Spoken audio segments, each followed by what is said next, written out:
Bismillahirrahmanirrahim. Assalamualaikum warahmatullahi wabarakatuh. Berikut ini adalah panduan terkait penyusunan laporan untuk auditor yang sedang bertugas dalam periode 2022-2023. Di sini kami telah aktif menggunakan salah satu akun auditor. Silakan Bapak Ibu sebagai auditor masuk di akunnya masing-masing, kemudian mengakses menu AMI. Di sini adalah periode AMI yang sedang aktif untuk dilakukan proses audit. Kemudian di sini ada menu tambahan yaitu dokumen. Di sini adalah isian atau kumpulan dari beberapa sertifikat auditor yang bisa diakses untuk dilampirkan sebagai dokumen lampiran sertifikat auditor pada laporan akhir. Namun ketika Bapak Ibu sebagai auditor memiliki sertifikat lain, khususnya untuk sertifikat auditor AMI, bisa menambahkan sehingga di dalam sistem ini terakumulasi atau terkumpul dokumen atau sertifikat auditor Bapak Ibu dari beberapa lembaga pelatihan kalau memang dimiliki. Oke, sekarang kita masuk di menu AMI untuk menyelesaikan auditnya atau laporan auditnya.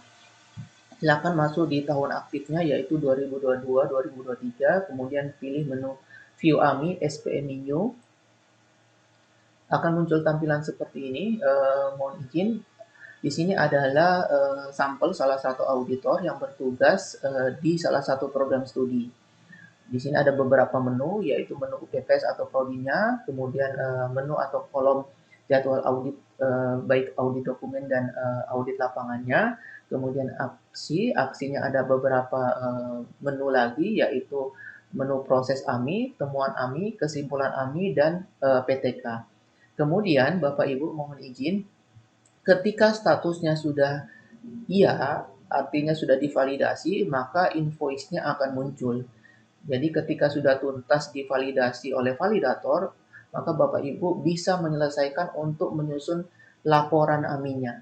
Namun ketika mohon izin statusnya masih belum yes atau belum tervalidasi secara keseluruhan, dalam posisi seperti ini secara umum di akunnya Bapak Ibu ketika belum divalidasi maka akan statusnya adalah N atau belum divalidasi. Kemudian di sini adalah catatan antar interaksi yang bisa diakomodir oleh sistem, yaitu interaksi antara verifikator atau validator dengan Bapak Ibu sebagai auditor. Jadi tolong diperhatikan apakah ada catatan terkait di program studi tersebut. Kemudian sekali lagi Bapak Ibu mohon izin, jadi ketika statusnya ini belum yes atau belum ya, atau belum tervalidasi, maka sebaiknya Bapak Ibu jangan melengkapi dulu link laporannya. Kenapa? Karena isian atau proses auditnya itu sedang dilakukan proses validasi. Untuk menyelesaikan proses validasi atau untuk berinteraksi dengan validator, Bapak Ibu bisa mengakses menu proses AMI-nya. Oke, Bapak Ibu auditor, di sini adalah rincian atau tampilan terkait proses AMI yang lebih detail untuk masing-masing standar dan pernyataan. Silakan Bapak Ibu sebagai auditor mengecek di kolom keterangan terkait catatan dan status. Di mana di sini jika yang hijau seperti ini tombolnya, maka di pernyataan pertama ini ada catatan dari validatornya. Namun jika di kolom keterangan untuk ikon statusnya ini sudah berubah jadi hijau, maka validator menganggap di pernyataan kedua itu sudah tidak perlu lagi dilakukan perbaikan, dalam artian temuannya itu sudah valid. Jadi selama status keterangan ini pada tombol validasi ini masih berwarna merah, maka Bapak Ibu harus menyelesaikan atau memperbaiki temuannya, dalam artian melengkapi isian dari proses audit lapangannya. Jadi untuk melakukan interaksi, Bapak Ibu bisa mengecek catatannya. Contoh di sini ya, Bapak Ibu mohon izin. Di sini ada catatan. Jadi secara umum validator akan memberikan catatan untuk masing-masing pernyataan itu dua kategori Bapak Ibu ya. Ada kategori perbaikan dan ada kategori rekomendasi. Jadi kategori perbaikan ini adalah hal-hal yang Bapak Ibu harus lengkapi pada isian yang di sini Bapak Ibu. Baik isian observasinya, baik isian temuannya, maupun akar masalah, peluang, rekomendasi, dan RTK-nya. Jadi di sini bentuk interaksi yang disepakati oleh para auditor bahwa catatan itu biasanya mengandung dua unsur Bapak Ibu terkait perbaikan untuk yang Bapak Ibu lakukan di isian instrumen aminnya yaitu mulai dari observasi sampai RTK. Sedangkan untuk rekomendasi ini biasanya untuk diperbaiki bentuk rekomendasinya atau ditambahkan bentuk rekomendasi yang sudah Bapak Ibu definisikan atau tetapkan. Jika ada hal-hal yang perlu lagi direkomendasikan untuk pernyataan tersebut, auditor bisa memberikan rekomendasi tambahan pada bagian rekomendasi. Jika Bapak Ibu ingin membalas catatan atau merasa sudah memperbaiki, silakan diberi balasan terhadap catatan ini. Sehingga nanti prosesnya di menu sininya, mohon izin, menu terakhirnya contoh di sini ketika umpamanya auditor membalasnya dengan sudah melakukan perbaikan pada uraian observasi. Kemudian jika ingin membalas catatan dari validator, maka Bapak Ibu tinggal menjelaskan saja apa yang sudah diperbaiki, kemudian di-save. Oke, kalau sudah di-save, maka statusnya adalah kuning. Jadi ini aktivitas terakhir yang dilakukan untuk standar kompetensi pernyataan pertama oleh auditor.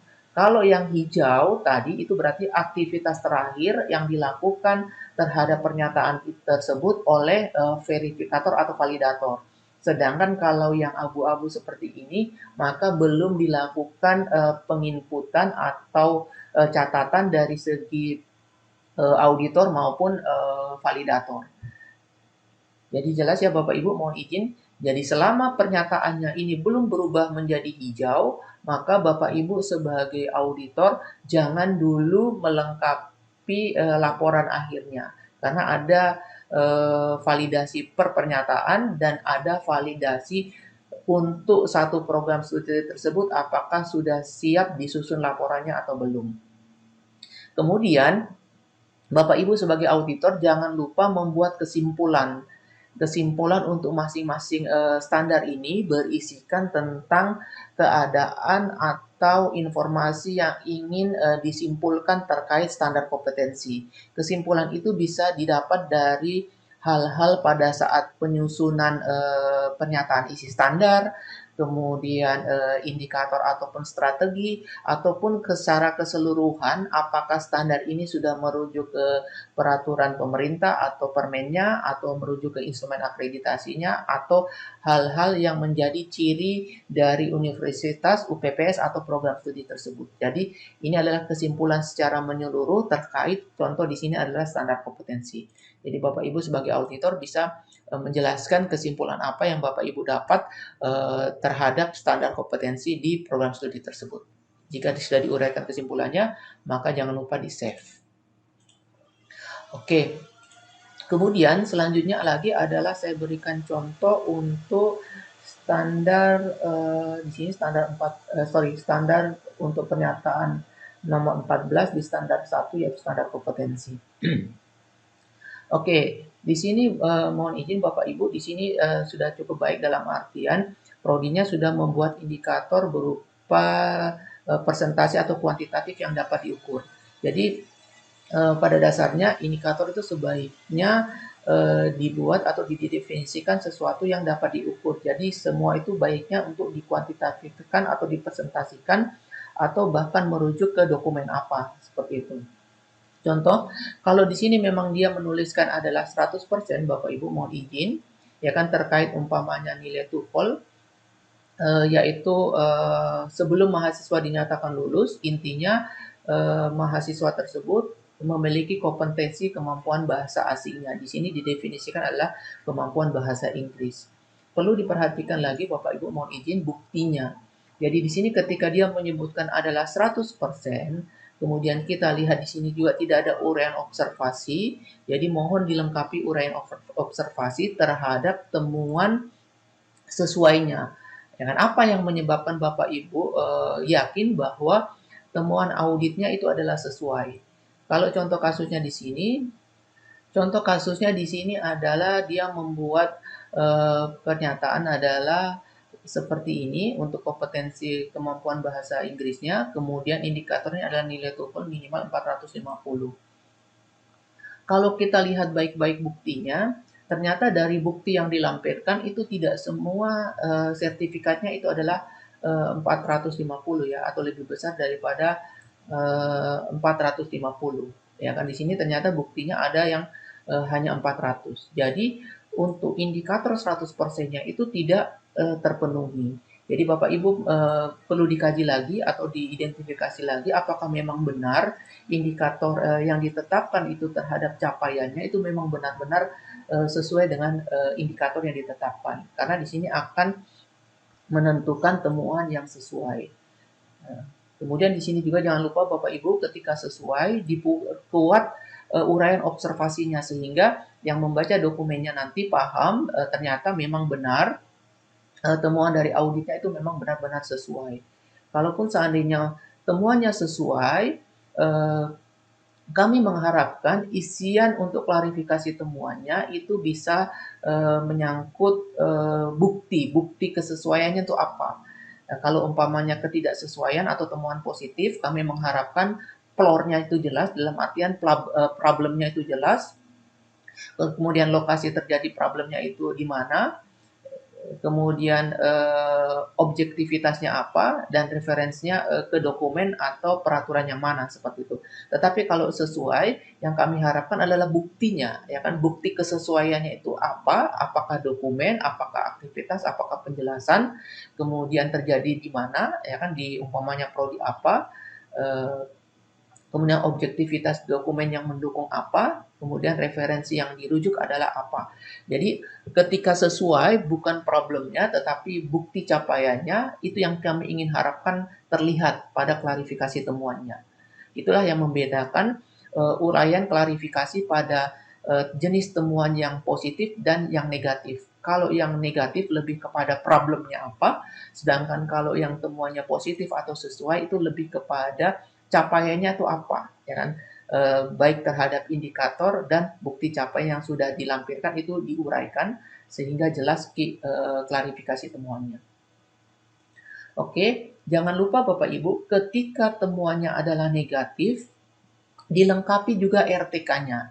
Jadi RTK ini adalah kesepakatan ya kan audite terhadap temuan atau akar masalah pada kategori temuan negatifnya. Jadi itu harus diisi terkait RTK-nya. Jadi selama temuannya adalah negatif, maka RTK-nya itu harus selalu diisi. Jangan sampai tidak diisi. Namun ketika umpamanya temuannya sudah positif, RTK bisa saja umpamanya tidak diisi, ya kan, tetapi yang masih tetap boleh diisi itu adalah peluang peningkatan dan rekomendasi. Sedangkan kalau temuannya adalah negatif, maka akar masalah, kemudian rekomendasi dan RTK itu harus tetap diisi. Ya kan, jangan sampai kalau temuannya negatif, kemudian RTK-nya tidak diisi. Kemudian ini adalah model interaksi yang kami siapkan di sistem SPMI-nya antara auditor dan validator. Jadi selama ini belum berubah jadi hijau, Bapak Ibu masih tetap melakukan revisi terhadap hasil audit lapangan di pernyataan tersebut. Di sini masih jelas ya, kalau di contoh kasus ini status temuannya ini baru di-input sampai di standar isi pembelajaran di pernyataan kedua. Jadi yang lainnya ini belum terinput atau belum terisi. Ini jelas sekali terlihat statusnya karena isiannya untuk kolom status temuan ini masih abu-abu. Kemudian ketika ini semua sudah tuntas berubah warna hijau, maka Bapak Ibu akan bisa kembali ke awal, ke menu yang tadi pembagian program studinya. Maka validator biasanya di situ sudah memperbaiki atau mencentang untuk prodi tersebut dinyatakan valid atau sudah sesuai. Jadi selama dia masih merah, sebaiknya Bapak Ibu sebagai auditor jangan dulu menyusun dokumennya. Kenapa? Karena otomatis temuannya itu ada sedikit perbaikannya, begitu juga dengan PTK maupun kesimpulannya. Jadi setelah statusnya sudah berubah menjadi warna hijau atau yes tervalidasi, maka Bapak Ibu sudah bisa mencetak invoice-nya. Jadi invoice ini modelnya seperti ini contoh, maka ini nanti yang akan diserahkan ke bagian administrasi di lembaga penjaminan mutu untuk dijelaskan atau diberikan pengantar ke bagian keuangan. Ini bisa langsung dicetak seperti ini, Bapak Ibu dicetak di bawah atau dikirimkan ke bagian administrasi lembaga penjaminan mutu menandakan bahwa Bapak Ibu sudah selesai bertugas pada UPPS atau prodi tersebut. Kemudian silakan dilengkapi laporannya sesuai dengan susunan yang ada pada template-nya masing-masing. Yaitu diperhatikan template-nya, kemudian diupload lengkap laporannya file PDF pada link yang sudah diberikan. Saya kira cukup Bapak Ibu ya, itu adalah pengantar singkat, informasi singkat terkait menyelesaikan proses audit sampai menyusun laporan akhir. Terima kasih. Assalamualaikum warahmatullahi wabarakatuh.